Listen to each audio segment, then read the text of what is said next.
do today's presentation, which is apparently cursed because it snowed last time. The thing to remember though is that spring does not come officially until 6:25 this evening. So it's still winter outside. Just to remind you. We are going to expect a few hundred people here this upcoming weekend. So I know the snow will be gone by then, but our 2015 event calendar is printed. We have them at the front desk. So please take one or 10 and share them with your friends. We have many, many, many activities throughout the year. All the big ones that we really hope to put on, because we put them in print and printed 10,000 of these, are included in here through December. Maryland Day weekend is what happens tomorrow and Sunday. It kicks us off. And then in April, you get to come here on a Sunday, the 12th, play with electricity, right? Yeah, I've been assured it is non-lethal. And then we have a plant sale on Friday, May 1st for members. I know there are quite a few in here. And then that continues on Saturday, and then it just keeps on going and going and going. I also need to let you know we have our privateer party coming up on April 24th. Yes, Friday evening. There'll be a great night over there near our pavilion tent. Lots of wonderful auction items, great food, some drinks. And if you want to buy any tickets for that, we can sell them to you today at the front desk. $75 per person. That gets you 2 drink tickets. Or $125 gets you the unlimited booze for the night. And special access to certain items before the actual privateer. Remember about that. So I wanted to make sure everyone kind of knew what was going on, because don't let the snow fool you. It's the last time this season. I swear. So I'm not going to get to talk again. So this talk was meant to be in February as part of our winter lecture series, People and Trades of London Town. That's because the Carpenter Shop opened officially to the public last October after many years of being built. And so this presentation is kind of a 2-part presentation. One focuses on William Brown, the guy who worked in the Carpenter Shop and had that great big brick building built. And then the second part focuses on the reconstruction of the Carpenter Shop. If at any point you have any questions, just feel free to ask. I discovered a couple of days ago when I was reviewing my notes for this that delaying your talk may sound good in theory, but then you say to yourself, oh, I have it, I don't need to review it. And so 2 days before, you're like, oh, what did I put down on the paper? So at any point, feel free to ask questions. If I've said something that's a little confusing, feel free to pipe up and let me know. I know a lot of you in the room are associated with the museum in some way, either giving tours or as members. You've seen this building being reconstructed, and so if there's any clarification you want me to talk about, feel free to do so. I also want to thank the large number of archaeologists and folks, the woodworkers who helped reconstruct this building, as well as the Maryland Heritage Area Authority and many other people who helped get this building reconstructed over the course of many, many years. Without them, we wouldn't have this great thing on site in which we can give sharp tools to children and see what mayhem ensues from that. We do, really. It's almost so, William Brown and the Carpenter Shop. Most people know him because of this big brick building right here. If you know your 3 Little Pigs story, you know brick really lasts throughout the years, whereas wooden buildings like the Carpenter Shop do not. So for the material culture on the site that really talks about William Brown, we've had for 250 years this building we talk about. And I think the association of William Brown to this building has maybe given some misimpressions about Brown's legacy on site. It's a wonderful building. It's a great big brick building. It's something that if you were in the colonial period, you would walk up on and say to yourself, wow, this guy, William Brown, he might have a whole bunch of money, but it's all a mirage. William Brown goes into debt building this building. He never gets out of debt. He becomes bankrupt twice, and he's evicted twice from this building. So so I'm really excited that we have this Carpenter Shop reconstruction because it allows us to really analyze William Brown's story a little bit more fully and flesh out his story for our visitors and our guests. Because at the end of the day, William Brown is, I think to me, like the everyman story of the colonial period. Everyone has aspirations of having this great big brick building in the colonial period. Everyone's working hard to do what they can to figure out ways to get buildings like this. William Brown uses his family, uses slaves, uses convict servants and indentured servants, and maybe even some wage earners to reach a certain level of society. And then, for a lot of reasons outside of his control, the American Revolution being a large one, he kind of loses it all. So I think there's a lot of similarities between the aspirations of William Brown in the colonial period and a lot of aspirations of people today. So, as I said, I'm really happy that we have this Carpenter Shop reconstructed to kind of flesh out his story for our visitors and for ourselves. William Brown is still a little bit of a mystery, though. There are all these records out there, and kind of going through them takes quite a bit of time to piece together what his life was like. There's no journal left by William Brown. There are some account books that you can look at to see the ferry crossing that's going on in the colonial period, and some of the people he's serving food and drink to. And our exhibit downstairs has a few representative samples from that. But, you know, he's not your George Washington, he's not your Thomas Jefferson. He's, as I said, your everyman. And that means to flesh out who he is, you are going to spend a whole bunch of time looking at all of these documents, going cross-eyed, looking at the scrawl of the clerks from the colonial period, and thinking you found something, only to find out later that it's maybe a different William Brown, because, well, that's a common name. And sometimes it's just really hard. We don't necessarily know where he comes from, specifically. We have some references to him sending his son to Scotland. So with the number of Scots in London town in the colonial period, and that one reference to William Brown Jr. going to Scotland for some schooling, there's a strong indication that William Brown was of Scottish lineage. But is he first generation Scot that emigrated to colonial Maryland, or is he second generation, or is he third? We don't really know. So there's still a lot of unknowns about William Brown. Keep that in the back of your mind as we go through today's conversation. From what we can tell, he's in the area from 1746 until approximately 1790. And he's married to Susanna, and they have 5 children, from what we can tell in the parish records. We actually don't have a marriage record of him and Susanna, but we have 4 records before the children, and then another one is referenced through a land transaction, or a transaction involving this land. From the records that he left behind, newspaper items, how he called himself, court records, you can call him a furniture maker, tavern keeper, ferry keeper. He was probably involved in the construction of the Upton Scott House in Annapolis, and of course the William Brown House. So you could call that person today maybe a general contractor, but back then in the colonial period, he could be called an undertaker. His household included family members, enslaved Africans, convict servants, and indentured servants. And the financial troubles that he came into in the 1780s, which were also part of financial troubles colony-wide or colonies-wide with the American Revolution, led to 2 bankruptcies, and it meant that he lost the William Brown House and his land in London town. And he died in 1794 living with his son-in-law in Annapolis. So that's his life in brief. So here's a little bit more about his family.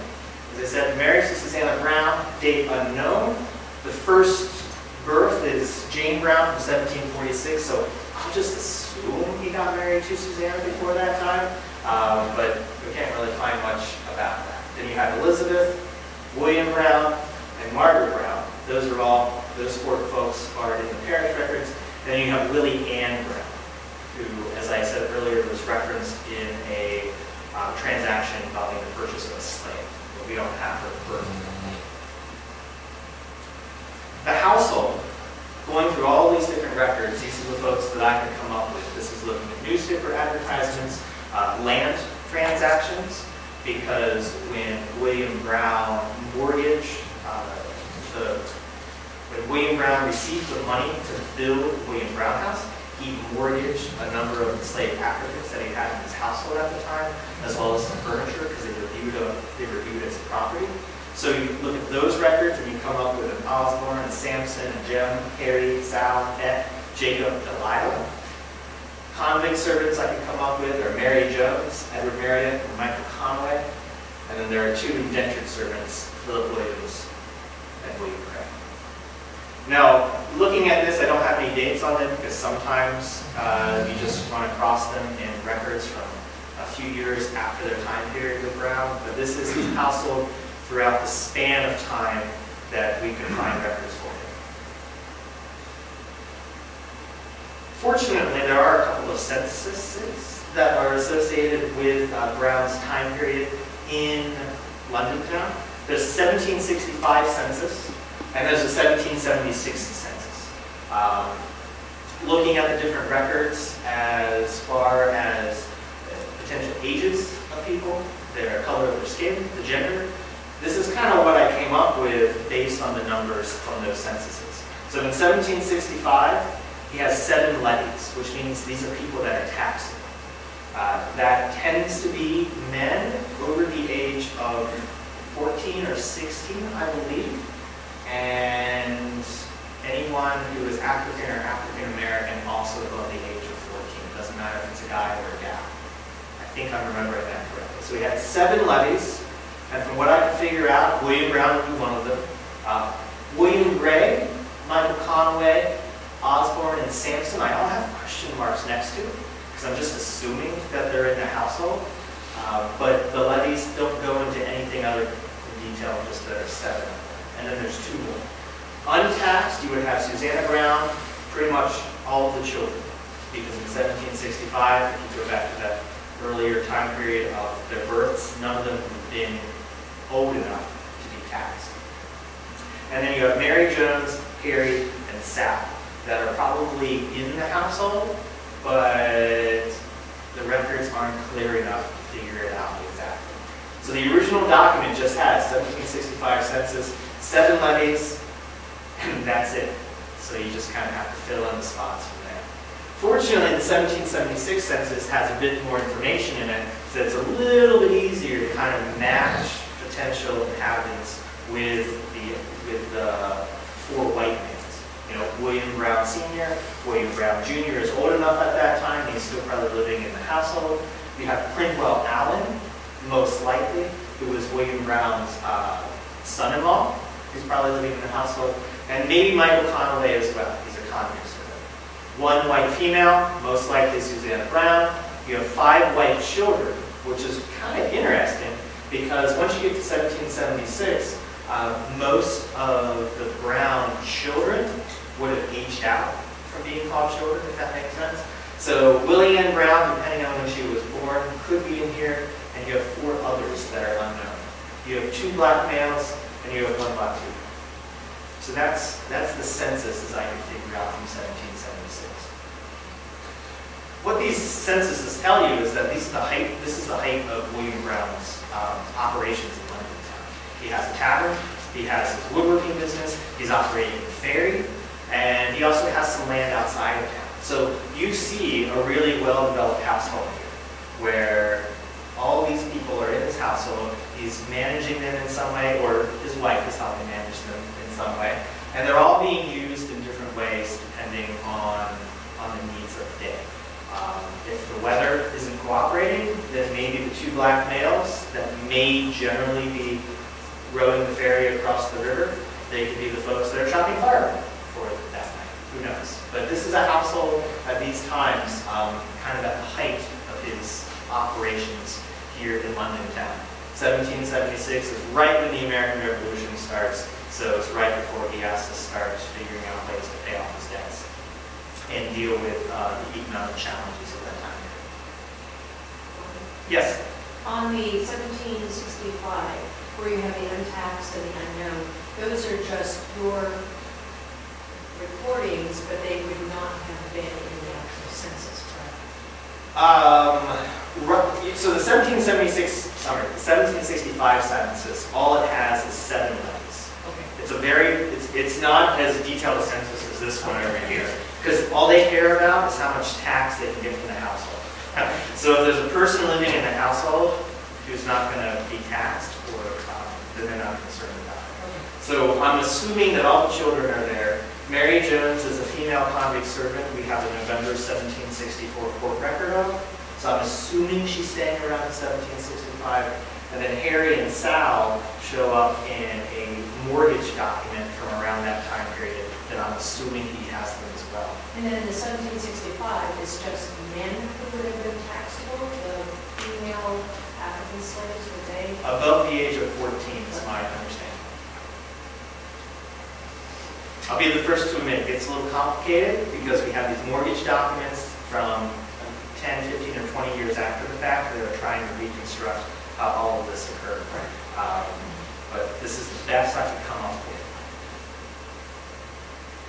So I wanted to kind of focus on Sal for just a moment because, we have probably the most information about her out of all the enslaved Africans in his household. So she's acquired by William Brown on December 11th in 1760, purchased from Thomas Tilley for 15 pounds of current money. So she is what would be called a country-born slave. So she was born in Maryland, which actually makes them pretty valuable or desired, because that means they have natural immunities to this area. So Sal was purchased. She was the daughter of Sue. And the reason we know about her is because she's part of the mortgage security for the William Brown house construction. What that means is William Brown went to a local London town resident named James Dick and said to him, hey, I want to build a house. Can you front me the money? James Dick said, yes. What are you going to give me if you can't pay me back? And a number of enslaved Africans were some of the people, or some of the items, you could say, that were used for the mortgage security. We're not used to thinking about that today, but in the colonial period, this is very common practice. And it really gets at the fact that enslaved Africans would face sometimes a more challenging family ripping apart if something like this had to be foreclosed upon, for lack of a better word. And we just kind of assume that she's a cook for the tavern. It's kind of hard to figure out, but we're just assuming that that's the case. You look at a number of other references from the colonial period involving taverns, and a lot of times you find references to an African woman being the cook for the tavern. So let's talk about the tavern. He builds that great big brick building in the 1760s, but that's after he started to rent the land and the building that we think of today as Stephen West's tavern. So in October 1753, after Stephen West Sr. dies, William Brown approaches Jr. and says, hey, I'll rent this building, I'll rent the land, and I'll use it for a tavern. It's already set up. So he's already done his woodworking business, and this shows you William Brown trying to expand to get more streams of income. Yes? Where was that tavern? The tavern is, if you go out that way, and you have the William Brown, and you're looking towards our wonderful neighbor's house, you have the William Brown house on the left, and you have the Carpenter Shop on the right, and that void in the middle is where that building would have been, a nice wooden structure. It's where the mermaid plate came out of, and all of that archaeology there. So that's what William Brown was using when he first got into the tavern renting or tavern eating business. Williamsburg has someone very similar to William Brown. His name is Anthony Hayes. Anthony Hayes has a reconstructed Carpenter Shop down in Williamsburg today, but he was also a tavern keeper. The point being that a lot of times tavern keepers would have multiple jobs because they wanted multiple streams of income, and being a tavern keeper in the colonial period had a lot of ebbs and flows depending on when the government was in session or if there were the courts in session. And so it wasn't as steady a business in the colonial Chesapeake as you might think of, particularly compared to places like Philadelphia or New York City. So he starts by renting the building in October 1753, and 5 years later he thinks to himself he must be doing pretty well, so he gets that money from James Dick and he buys the land and the buildings. We say the William Brown house dates to about 1760 because you can't build a brick building in that size in just one season. It takes a little bit of time. And in 1765, there is a written document that references the said William Brown hath built a large brick house. So that's who makes that on. So for a number of years, he operates it as a tavern, and in July of 1781, he's evicted from the tavern due to unpaid debts. In that time period, you obviously have the American Revolution, but the real impetus for this is James Dick dies. James Dick is the gentleman that William Brown got the money from. So when James Dick dies, the administrators of his estates call in all of his debts, and unfortunately, William Brown couldn't pay them off. So he has to sell the tavern, or the tavern has to go up at a foreclosure sale, and he's evicted in 1781. However, Brown is able to work with another gentleman based in Annapolis who has money named Allen Quinn, and Allen Quinn gives him the money Allen Quinn gives William Brown the money to reacquire the tavern at what we would consider the foreclosure sale. So just kind of think about through today how you would do it. If you lost your house today and you found another bank to give you money, you would go to your own house's foreclosure sale and then buy it back. And looking at the numbers involved, Brown is actually able to get his building back at only, I think, 2/3 or 3/4 of what he originally owned. Unfortunately, he's really not able to hold on to the building, and so August 1791 is the last reference to him acquiring a license to run a tavern. And in August of 1792, you have the William Brown house sold at public auction. So that's the last time that we have William Brown in the building called the William Brown house. During that time period, it is still mostly operated as a tavern. There's a guy named John Craggs who's kicking around. He gets a number of tavern keeping licenses, and the Brown house still seems to be used as a tavern throughout the 1780s and the majority of the 1790s, and then in the 1820s it eventually turns into the Hunt's house. He was also a ferry keeper. A lot of times in the colonial period, if you were a tavern keeper or if you were a ferry keeper, the two jobs went hand in hand. So the first time that he is mentioned as a ferry keeper is in October of 1753, but in this instance he's a private ferry. I point that out because the South River had a public ferry where the license was given to a particular individual by the county court once a year, and you had to abide by a number of expectations and responsibilities about how many boats you had to have available for the ferry crossings, how many people on each boat to row or sail across. And in October 1753, William Brown was not a public ferry keeper. I can't remember who was, but the law never forbade anyone from being a private ferry. I always point to the fact that London town, at least for the first 50 or so years of its existence, had both a public ferry and multiple private ferry keepers to hint at, or to get at the amount of traffic coming through this town and how it could support a tavern such as William Brown's place or the number of ferries on site.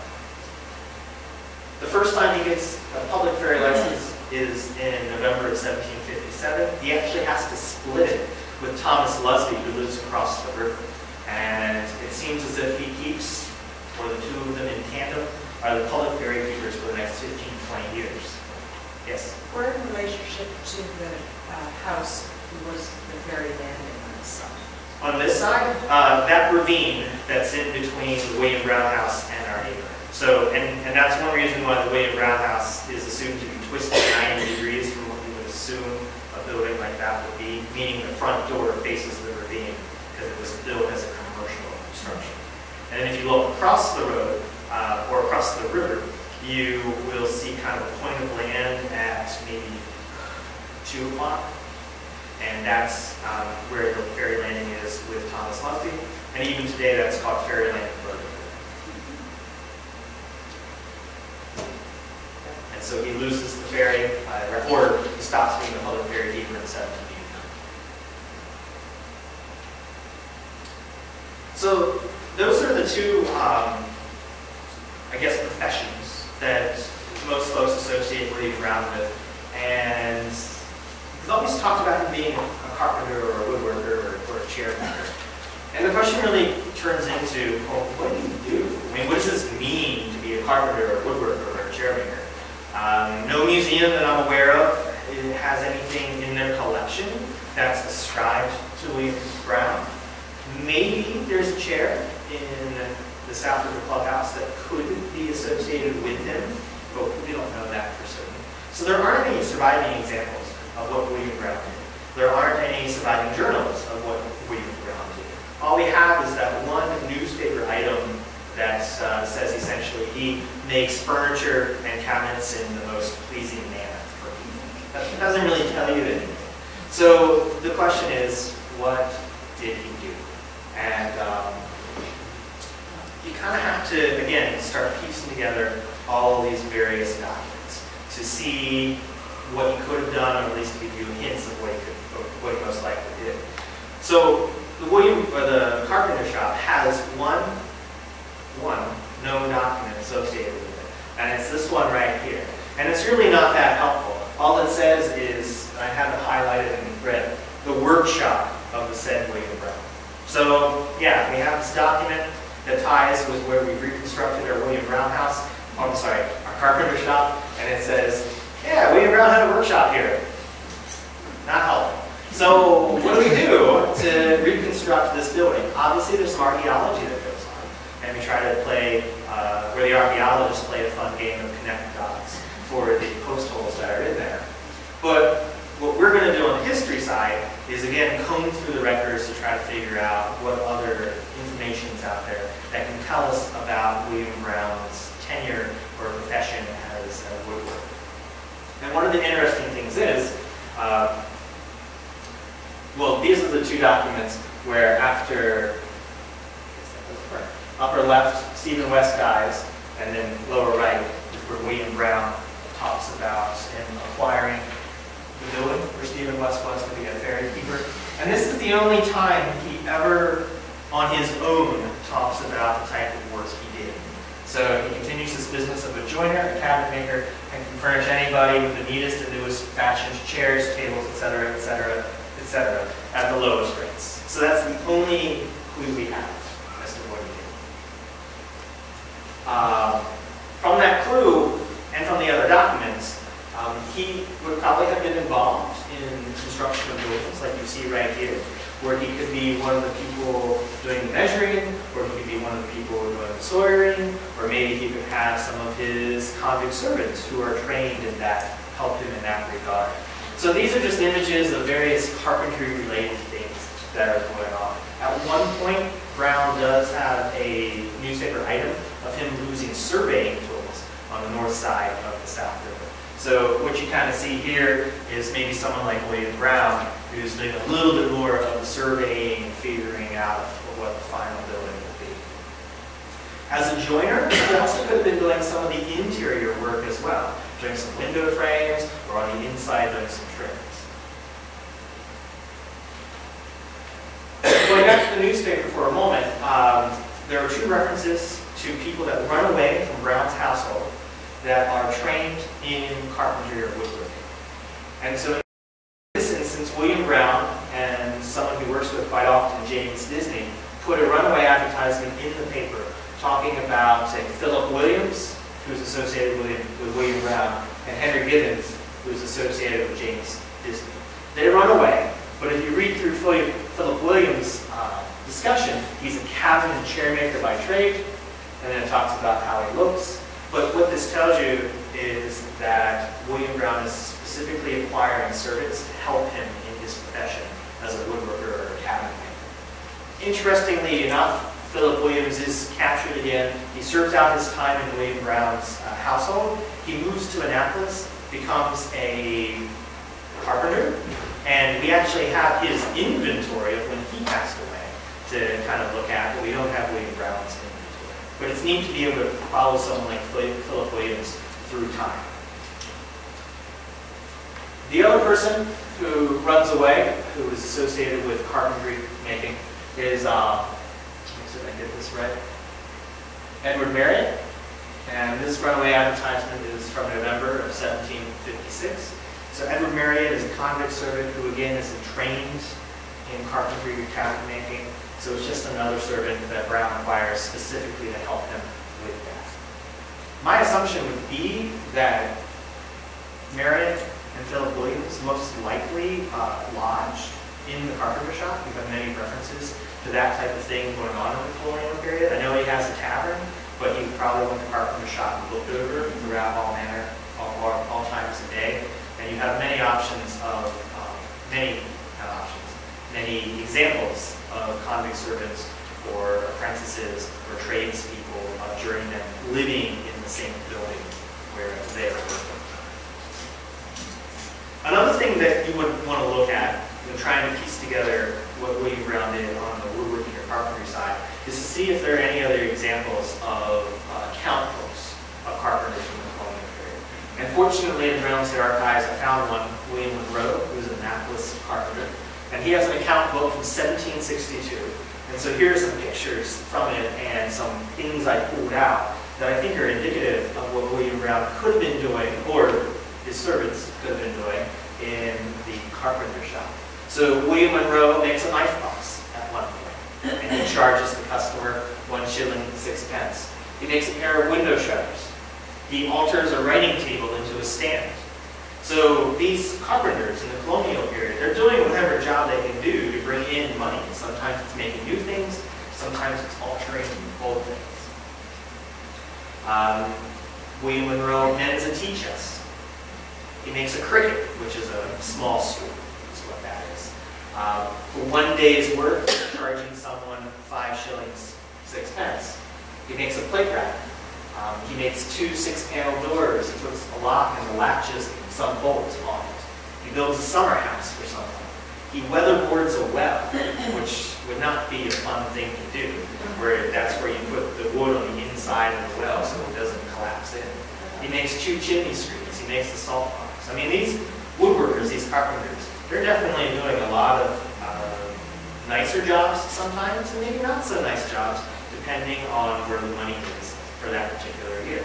So William Monroe's account book, doesn't have a lot in it, but it's 1762, and I think it shows you some glimpses of what William Brown could be doing in his carpenter shop. We do know at least one point he does make a coffin. He is paid by the county courts to make a coffin for Thomas Binnell, who was indigent, I guess is the best word to use, who passed away in Anne Arundel County. And so the county court paid William Brown the money to build the coffin and then bury Thomas Binnell in it. So we are going to have at some point a mostly reconstructed coffin in our carpenter shop to talk about that particular story. So that's the most I can tell you about what Brown was working on, because we don't have anything more specific. There is a reference at some point to maybe him having mahogany desk or mahogany bedstead.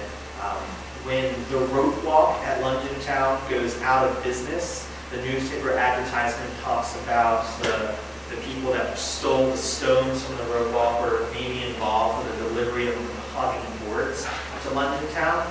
Brown's not mentioned, but most likely as the carpenter, he is receiving it. So if you're talking about mahogany, it seems that he could be doing some nicer refined work, but again, we just don't know. So you have all these assumptions out there. Fortunately for us, there are also a number of carpenter shops from the colonial period that are still in existence today. One that was rediscovered a few years ago was in Duxbury, Massachusetts. I don't know if anyone heard the news about this. This was on school property, and this building had essentially just been boarded up at some point in the early 19th century and kind of semi-forgot about. And then when they were doing some renovations, they pulled it apart and they said, wow, this looks like a carpentry shop. And 1789 is the best they could come up with. I think there was a date inscribed on one of the beams, and it was 16 feet by 30 feet. I mentioned that because our carpenter shop, the full one, is 28 feet by 28 feet, but it's split into two. So there are 2 rooms that are 14 feet by 28 feet. 14 by 28, same ratio as 16 by 32. There's another shop that people may the Dominey Shop, found on Long Island in the 1740s. And in the 1940s, you have this guy with a lot of wealth, DuPont, who says, hey, that's great, let me disassemble it and put it in my museum as it was. So the Dominey Shop was a woodworker shop attached to the main house. You can kind of see that on the left right there. 3 generations of Domineys did woodworking in it. And when DuPont took the building apart and brought it to his Winchester Museum, he kind of took pictures of how everything was arranged. There were all of these tools that were already in the Dominey Shop. And when you go to Winchester today, you can see how everything is arranged. I'll show you a video in just a moment. But the interesting thing to me is that when you look at the sizing for the workspace of the Dominey Shop, you have something that's about 14.5 feet by 18 feet. So you get this really nice rectangular room like we have in the Carpenter Shop for our woodworking purposes. So this is a still image of all the different tools that are in there, and if you would be kind enough to show the video. Here's a video showing how the Carpenter Shop would have looked, our Carpenter Shop could have looked when it was fully decked out with all the tools, all the turning lathes and wheels in there.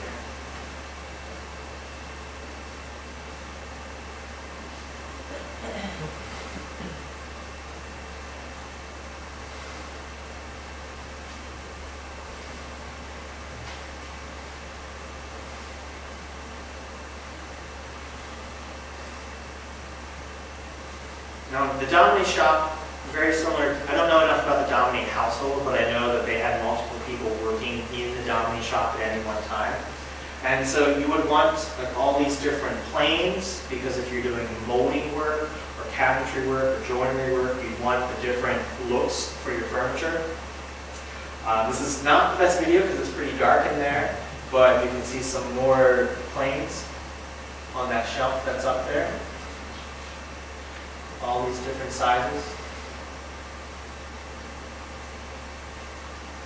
There's a lathe that's kind of to the right that you can see. There's this raw bench that's right here.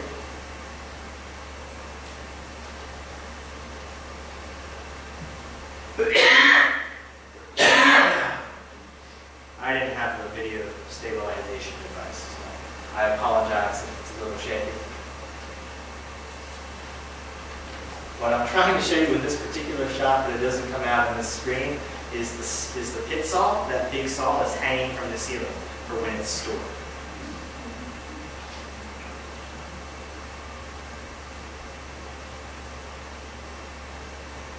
And that's a treadle lathe right there, where you push with your foot and you can see the string going up to the ceiling to get the spin on the lathe to do any turning.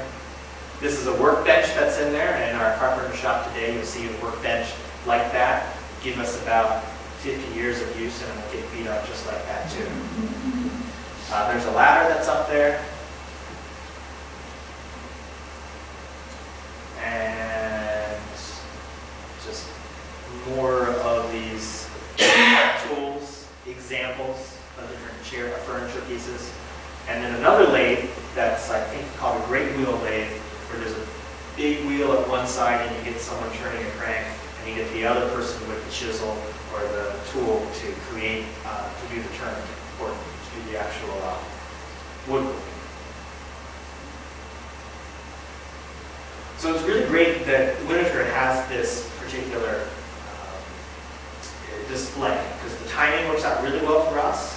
1740s for the Dominies.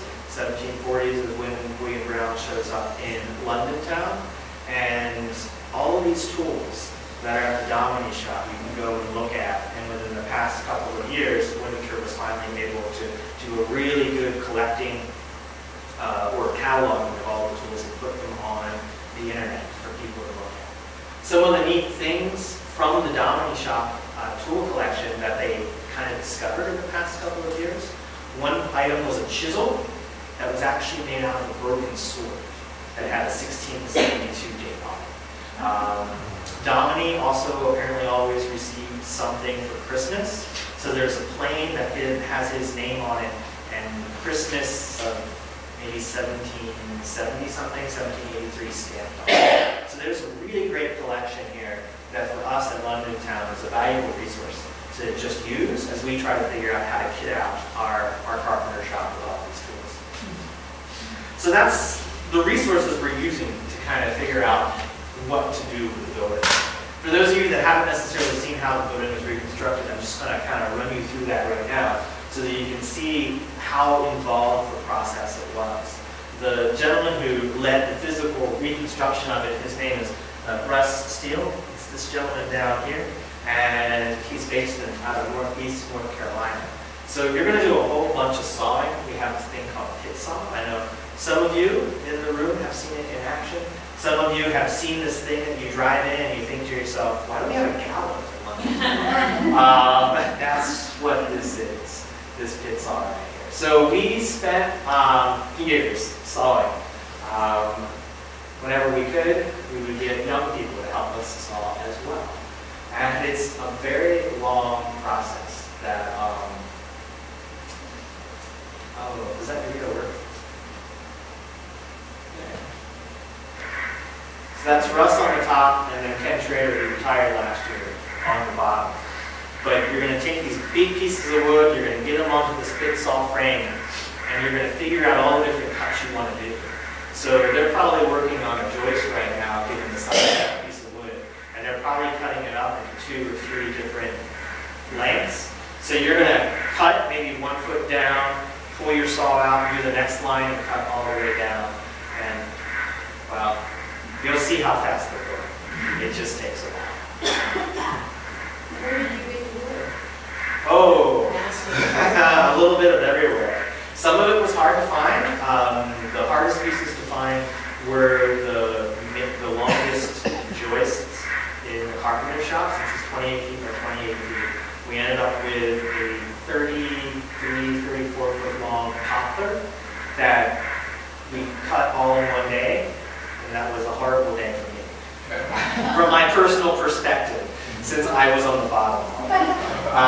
But we managed to do it. We used some folks from St. Rice. Some people donated it, some of it we had to buy. Just all over the place, is what I can tell you. So after you kind of do all this cutting, at some point you want to put everything together and you want to start raising your walls. So the first wall raising ceremony was in April of 2007. And that's what you see here. You see everyone coming together to raise the first wall. You have that framing complete, you have the holes that are dug, and you have all these people that are pulling on the ropes to bring it together. So we had a few more people than normal, than you would normally need, because there was a lot of ceremony with this, since it was the first wall raising. But that was what you saw in April 2007. And then you have to do it 3 more times, obviously, because you want to build it. Russ is the guy on the ladder, and all the other folks are just the kind woodworkers who put in hours and hours, weeks of their lives to help reconstruct this building in cold weather, in hot weather, all throughout the year. You also want to frame you want to cover your buildings, so we're going to make clapboards and shingles.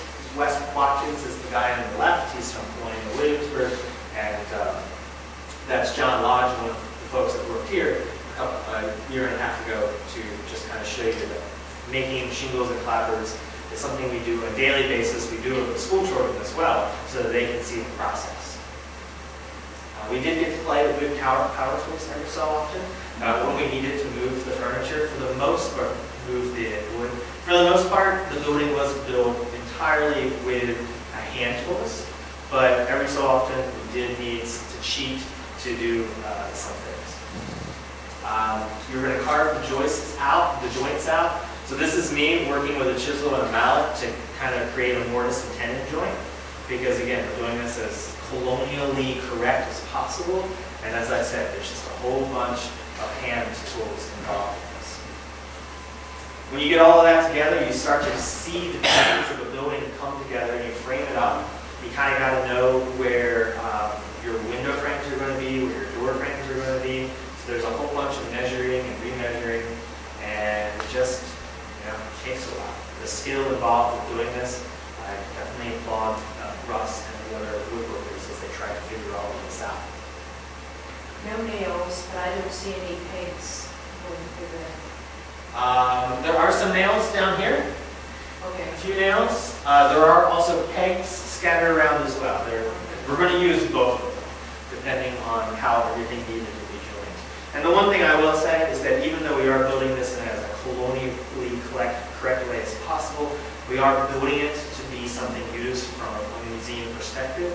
So there are some things that we've done to try to make it a little bit more stable.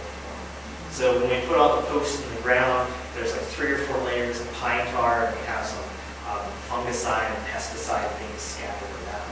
Because no offense to anyone, I don't want to be here still when we have to replace this. Replacing these buildings is a bear to do. So then, yes? Sorry, a lot of questions about this, but so when you were building this, you did not have to meet any Antelope County rules and regulations or laws or whatever, correct? Because it's historic? Yes, it's a historic reconstruction, and it's also kind of considered an exhibit. Oh. And no one's living in this, but I mean, there's no electricity, there's no plumbing, there's nothing. In a little bit, I'll show you the fireplace. And the fireplace, we also take more care to reconstruct in as safe a manner as possible than the colonial folks would have done, with a lot of modern fire retardant materials in there. But for the most part, since we're reconstructing a building that existed a few hundred years ago, we're able to use that as the purpose for doing it this way. They are really solid buildings, though. I don't know, if your house was built in the 1980s, I challenge you to find some joists that size within your house. This is a very, very solid house. All right, so then you're going to add the clapboard.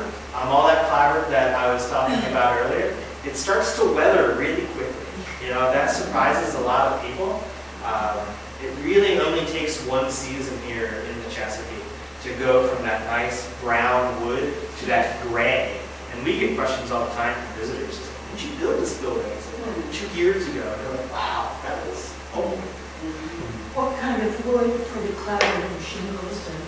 So what we did, most of our exterior clapboard is white oak. Interior clapboard is red oak.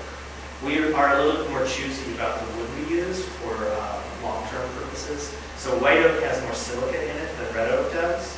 But if you go down to Holly Hill, which was built originally in 1698, they have red oak on the outside. But again, when the colonials built their houses, they're not building them for museum uses, whereas we are, so we want to take that into consideration. It's locust posts go into the ground. Poplar is the majority of the framing joists, and then pine is a lot of the floorboards and the doors. I think the window frames are red oak, and the shingles are all cypress. Yes, and I'll show you the shingles over there. So yeah, this is a view of 2 sides of the clapboard. You can see they're working around the window frames. And we only have 1 story at this point. You want your heat source because there was a chimney in there, so they had to kind of build it in as they were reconstructing the building. We have a lot of brick in there. You can see it's not the biggest heat source in the world, but if this is a Carpenter shop, it's not a place where you're cooking your food. You really only need a heat source just for a little bit of warmth, but if you want to cook dust, I don't know. I have to throw that in there. But if you want to just warm up your stains or your varnishes, you definitely want a small fire source in there. So that's why there's one in the Carpenter shop.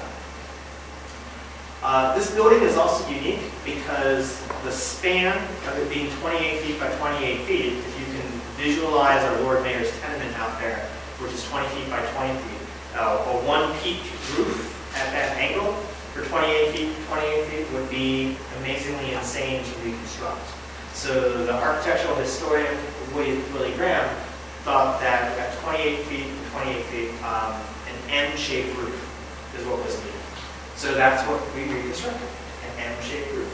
And that meant that there was a lot of wood involved, a lot of thinking through how to reconstruct this building, and I know it cost a lot of frustration from time to time in the woodworkers as they try to figure out how to put all this together.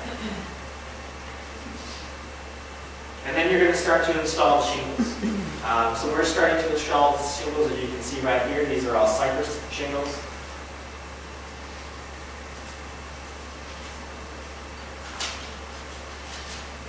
And when you get to these valleys, where the end is, there's a whole bunch of overlap as you try to figure out how to make it so that the water will drain off of this building. In the colonial period, M-shaped roofs for the most part. If you look around today at buildings that survive, there are buildings that survive today in the colonial Chesapeake that have M-shaped roofs. You wouldn't know it though, because M-shaped roofs are horrible at keeping water out, and a lot of times these roofs are adapted to figure out ways to mitigate the water. So I'm looking forward to us managing that one at some point. And then we installed the doors and shutters made out of white pine for the most part.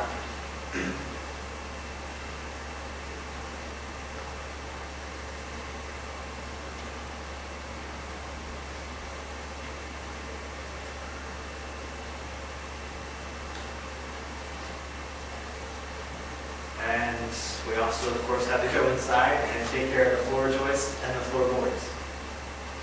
Again, I challenge you to look at your 1980s house, rip up the floor, and see if your floor joists are as thick and sturdy as that.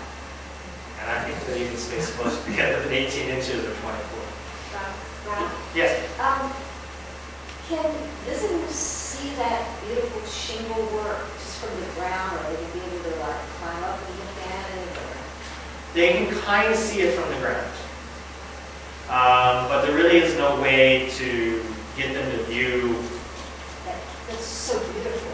it. So But we haven't figured out all of our interpretive signage for inside the building, so maybe that's something that we can do to let people know. And I will show you a video at the end that we have on our Facebook page that kind of shows that some more.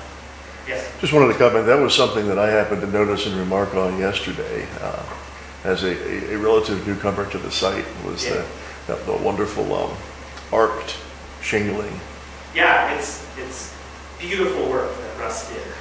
Beautiful work with a lot of underlayment, and I'm pretty confident that that roof will be waterproof for many, many, many years. And then we install the windows. Now, these windows are a little bit different than the ones you see at the William Brown House. The William Brown House are sash windows, but when this building was, when the archaeologists were in the area, they found a lot of window glass and leads that indicated that most likely this was a casement window. So you would have these strips of lead and diamond pieces of glass put together, and this is the type of glass or window glass that you would have had in a lot of colonial buildings that they had windows in the 17th century and the very beginning of the 18th century as well. And then you just kind of finish up. We have the stairs that go up to the second floor, which would have mostly just been storage area, and you're just clattering the inside. And then you want to open to the public, obviously, at some point. So this is from October of 2014, when some of our kind staff got dressed in colonial clothes. It was a rainy day, but they had some fun with some visitors, and they got to play with sharp tools. And we even had some visitors come out as well. So April 2007 is the time the first wall was raised, and October 2014 is when it was opened to the public. And this is a video as well. So this shows the whole building, and will show the roof as well.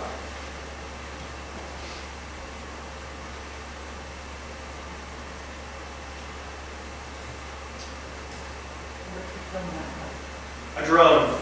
We got a drone on site. And you can see again what side of the roof was done before the other side.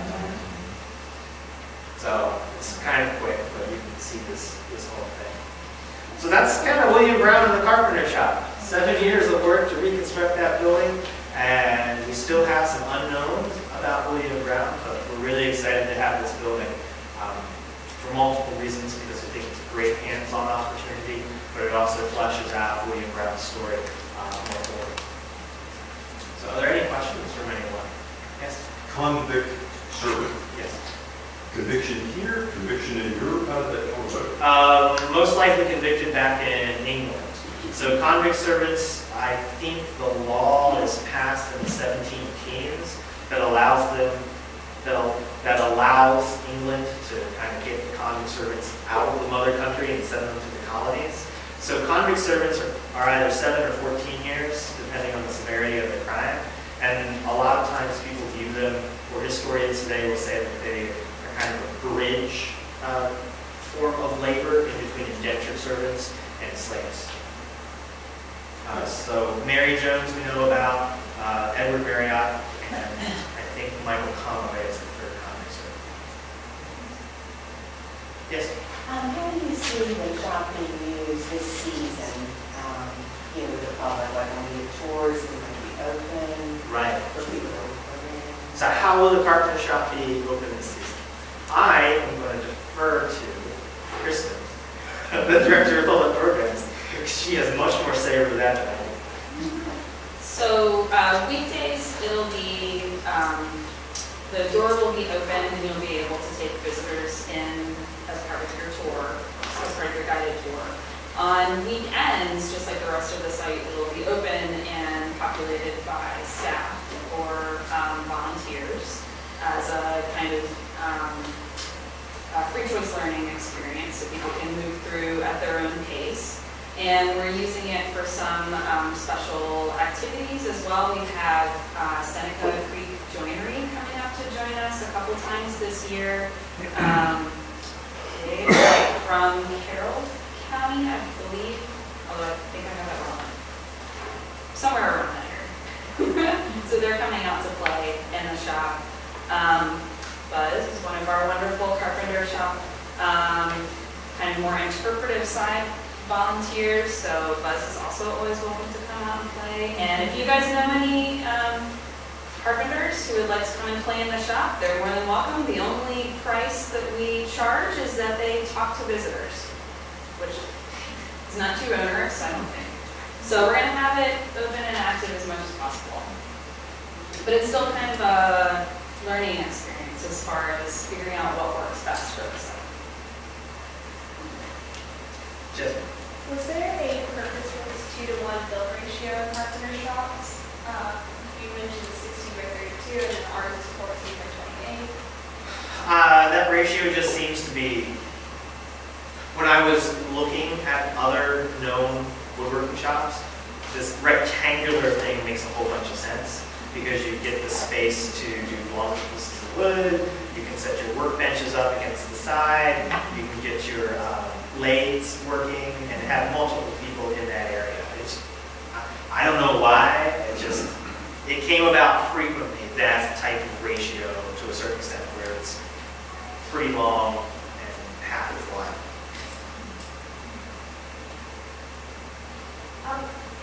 So what is the interpretation of the upstairs and the getting stuff up in there? So the interpretation of the upstairs is that it's a storage area, and so you walk in the front door and you have the stairs immediately on your way. We're not going to necessarily encourage the majority of visitors to go up there because it's not the safest place. Those stairs are even more narrow and turning than the ones that go up in the Lord Mayor's tenement. The interesting thing is, and I didn't take a picture of it for this presentation, is so you walk in that front door and then you look up. The ceiling that you see is very similar to sawn floorboards, so it's a more finished ceiling. The building is split in half, remember, so there's a wall that comes down pretty much in the valley that you can see. There's a wall in the middle of it dividing one side from the other side. So you go to the back room, which is the workspace, and then you look up, and the flooring is like clapboards, if that makes sense.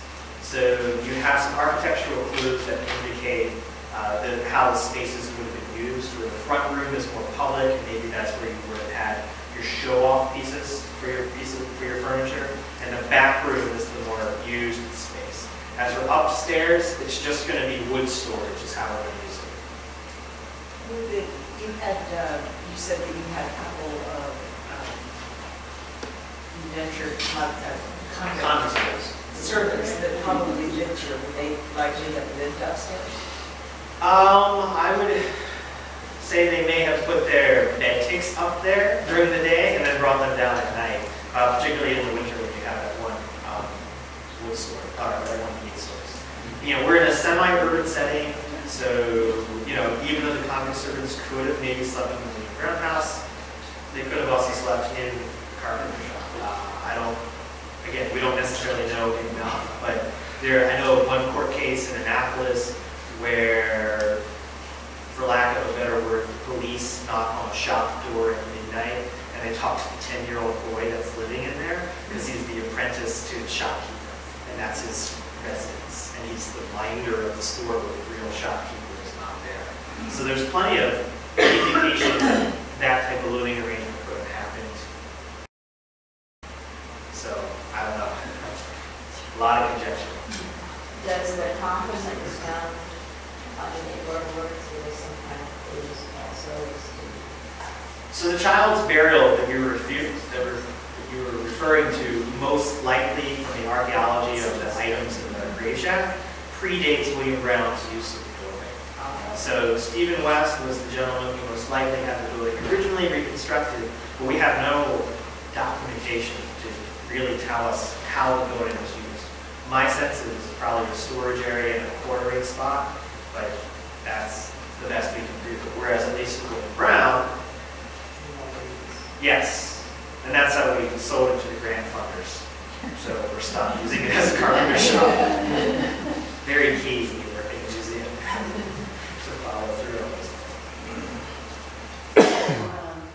What vision do you have for the furnishing of the shop? Are you about 10% or 20% there? What you'd like to end up with in there, or what would you say about that? We're going to get a coffin this year.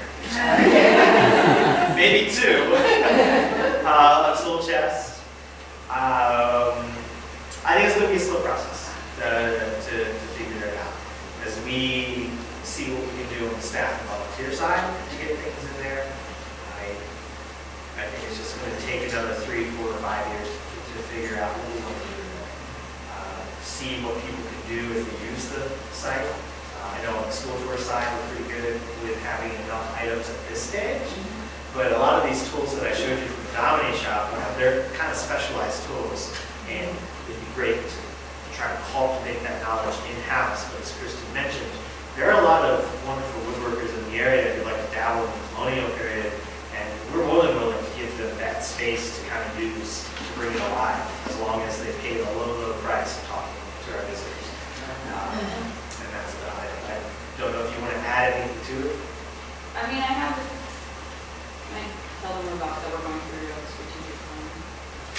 You go ahead. Okay, so we're going through a strategic planning process right now, and I'm not expecting things to be like wildly changing in that space, but I would expect that some of those decisions will come out of that general process as well, especially with prioritizing, different things and all the other decisions that come out of that process. Because one of the things you'll see in the Carpenter Shop at this stage is the bar that's kind of disassembled, because hopefully within the next few weeks, that bar is going to actually be installed in the prize. Surprise. So for those of you that work on the weekends, you know what that means. Margaritas. Russ Steele, Yes. what was the relationship? Was he contracted, paid hourly, volunteer? So Russ Steele, he was trained at Colonial Williamsburg, he worked at Mount Vernon, he worked at Acton. So he's done a lot of colonial style reconstruction for museums in the Chesapeake area. So he was someone that was referred to us to London town 15 years ago when the Lord Mayor's tenement reconstruction started. And that's the gentleman we've been working with pretty much ever since. And we're going to see less and less of him as the time goes on because our reconstructions have mostly stopped. But he's going to be up a couple more times to help fully finish the building. There are a couple of minor bits we need to finalized, but the building is functional. So. I don't need to know the amount of it, was he contracted? Oh, yeah, we paid him to build this, is what we did with him. He and the staff that worked here were pretty much the only paid staff. Everyone else who was associated with the reconstruction of this building were volunteers. Those were troops.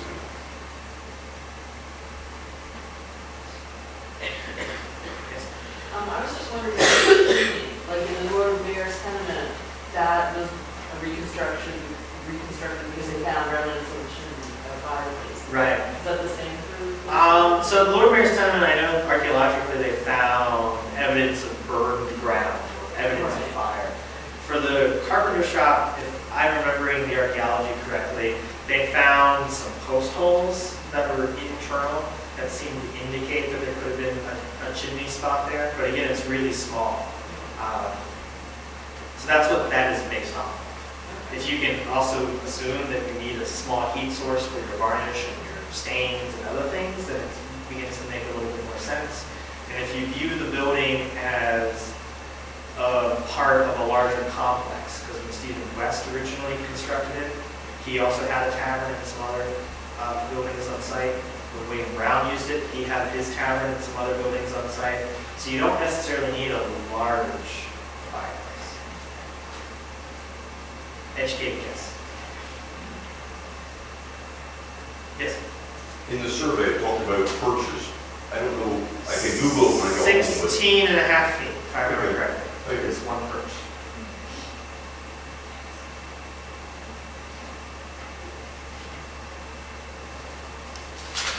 I'm sorry, I was late, so I may have missed it. You said, Stephen West and William Brown had other buildings on the site. What other buildings? Well, the Romney West Tavern would be one of those right there. That particular building in the archaeology didn't show a lot of kitchen-related or cooking-related artifacts. So there may be another kitchen house on site we haven't found yet. Maybe a stable as well. So there's a whole complex. You want to give me 1.2 billion? You may be able to reconstruct that and pay some more archaeologists to do some digging. The question between the public ferry and the private ferry. So the public ferry must have had a schedule, right? The private ferry, I could say, I need you at 8 o'clock, and I would contract you to do however long. The public ferry schedule is essentially, for the majority of the colonial period, you need at least 2 boats, sometimes 3 on like court days or market days. Okay. So you have 1 boat on each side. You need to have at least 2 people available for each boat, and you operate from dawn to dusk. Okay. 7 days a week, unless the weather was really bad. Right. So that was your schedule. Whereas on the private ferry side, you didn't necessarily have to keep the schedule, but you were probably always looking out for travelers or potential customers to use. So you probably kept the same schedule as much as possible. And what about the fare? Do you charge for animals? You charge for people? Oh, the charge is going to be a little all over the place as the colonial period goes. But so, for example, Sunday mornings, if you're traveling to church, most of the time you're exempt from paying a charge. Certain government officials are exempt from paying a charge. If you're a sheriff and you're transporting prisoners, you don't have to pay. But there are different charges, and this is where the William Brown journals actually help us a little bit. If I'm remembering correctly, they do have different distinctions between carriages sometimes or chases. Not between any kind of vehicle. Right. The charges for the public ferry are set by the county government. You can charge according to the county government. At certain times, the carriage, which is a term meaning carrying you over the river, is free so that people have access to the courts. At other times, you are paying a set fee. People from out of the county sometimes pay more than people who are in the county because there is a subsidy paid to the public ferry keeper. he is paid a certain fee by the county for maintaining the ferry. And the fees he keeps above that. So it's very desirable to be the public ferry keeper because you get that guaranteed income. Private ferries are just that. They are on demand at the mutual pleasure of the ferry keeper and the customer. And you pay whatever you mutually agree to. There is no set fee for private ferries. And to go back to what Vicki said, as the public ferry keeper, you're guaranteed a certain amount each year, like 2,000 pounds of tobacco or 4,000 pounds of tobacco. It changes every year. Yeah, but the Severn River and the South River public ferry keepers were the two highest paid public ferry keepers in Anne Arundel County, which makes sense because Annapolis is bounded by those two rivers. Yes. Where was the public ferry landing here, and how many public ferries were there on the South River? Depended on who the public ferry keeper was. Yeah, depending on who the public ferry keeper is. So there's generally one public ferry keeper, Thomas Lusby and William Brown, split it every so often. The ferry crossing that's closest to the William Brown house, in one record, is actually called the new ferry crossing, and then there's the old ferry crossing. So as you come down London Town Road, as if you're coming to London Town proper today, and you make that dog-leg left, if you were to continue straight into that person's driveway that's right at that corner, that's the old ferry crossing, right? So those are the two public ferries. So on this side, it seemed to be a couple of ravines, but they all seem to go to Ferry Point Landing Road over there. The highest I could figure out was sometime in the 1730s, you had a public ferry keeper, and you had Stephen West as a private ferry keeper, and William Wooten as another private ferry keeper. So at some point, there seemed to at least be 3 ferries running across the river at the same time. But there weren't any further up the South River? Yeah, eventually you get to some further up the South River where the River Road Bridge is. And there's some conversation about how often that may have been where the public ferry was or where not. So there's no bridge built across the South River to the 1870s. So it's the only way to get across the river is by ferry. Go around. So where did all the well-known Virginians cross the river? Usually on public ferry. It's going to depend on where they're going. They're going to Annapolis. Or Philadelphia. Well, if they're going to Philadelphia later on, they might have gone further in. We don't know. It changes. And we do have the That's a records. good story. George Washington often crossed here because he did record that in his book. Well, We don't have it in William Brown's book, we have it in George's. supposedly they stayed some of them stayed at Tulip Hill on their way up, which would have made your logical sense. Right. A lot of times, as you're traveling in the colonial period, once you get to the level of George Washington or Thomas Jefferson, even though, or those other people, even though you may be having meals in these buildings, you're so connected that you're often staying at private residences. Yes? To go back to your discussion about how sometimes tavern keepers or men who own taverns will also have another career. Dr. Meacham in her book, Every Home a Distillery, argues that it's actually those guys' wives who are really running the taverns. So can we hypothesize very, very tentatively that Susanna was actually the one running the tavern in Brown House? I think you could use a stronger word than tentative. Yeah, very often the license is in the husband's name because women supposedly don't do business. But the women would be running the tavern, and if the husband were to die, very often the woman would be able to take over that license and continue running the tavern because they don't want her on welfare. But what about literacy? I thought women, typically were not illiterate. On the literacy side, I don't think that really has anything.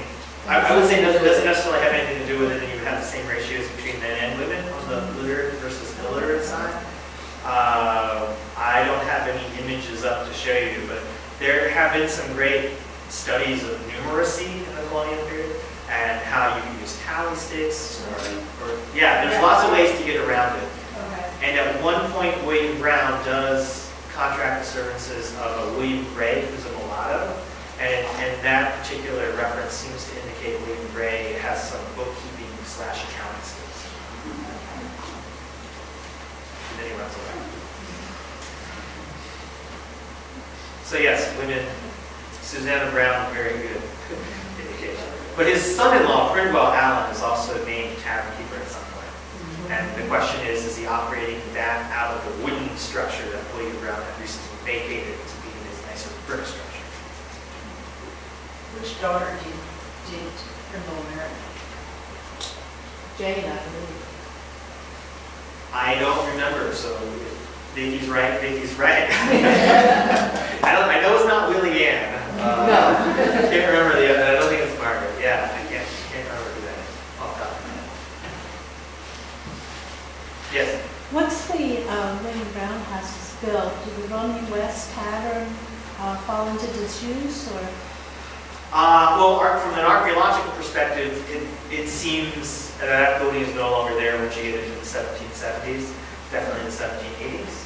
But as I mentioned with Prindwell Allen getting his own tavern or ordinary license at the same time that William Brown has one, the question is what's going on there? And that would be an assumption of mine, that because Brown still owns that land, maybe his son-in-law and daughter are having a competing tavern. I don't know. One's wood, one's brick, so you may start to get different clientele. It's kind of hard to figure out.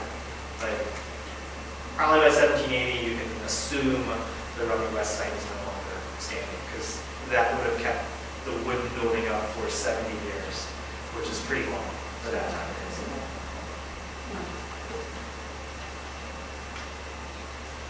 Anything? Yes?